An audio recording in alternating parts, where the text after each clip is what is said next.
Well, we have got a little bit further forward in the sense that Theresa May made a statement this afternoon in which she explained not only does she now not think she can get her deal through for a third time if she were to try it, but she's now effectively waiting for backbench MPs to come forward later tonight with the possibility they can take control of business on Wednesday to try to force through a different, perhaps softer Brexit deal. Question then, of course, is will the government, Mrs May and her cabinet, accept what backbenchers actually, even if it's voted through, because there's no certainty that they will.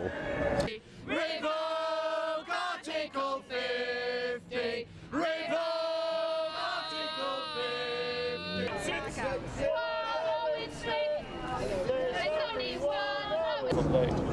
Well, the difficulty is that Theresa May has again and again and again, with many members of her cabinet, set herself against anything other than her deal. And this means that almost anything else that's put forward in Parliament, even if it has a majority of MPs behind it, and even if it is for, and certainly if it's for a softer version of Brexit, would cross one of her so-called red lines, and that would mean that the government might not act on it, and indeed there's even some dispute as we speak about whether members of the cabinet will or would not be able, would or would not be able to vote for these kind of indicative votes. And that matters because some members of the cabinet will definitely not vote for no deal, and actually more than that are looking for a way of being able to ensure that there's definitely no vote, possibly a softer Brexit. That's even inside her own cabinet.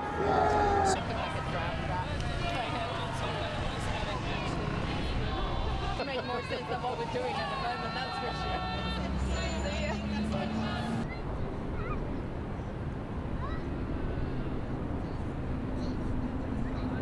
Well, the only possible way out is either that eventually, even up to Thursday the 11th of April, that she'll try to get her deal through again, and eventually enough MPs facing the cliff edge of no deal will buckle and vote for her. And I think that's probably what she's still hoping for. The alternative is that MPs vote through something else and perhaps vote it through more than once, and eventually the government realises it has no alternative but to do what Parliament wants. But of course what I'm describing is a standoff between the government, the cabinet, Mrs May, and Parliament, and that is, very unusual constitutionally, although made that much easier of course in Britain where we don't have a written constitution.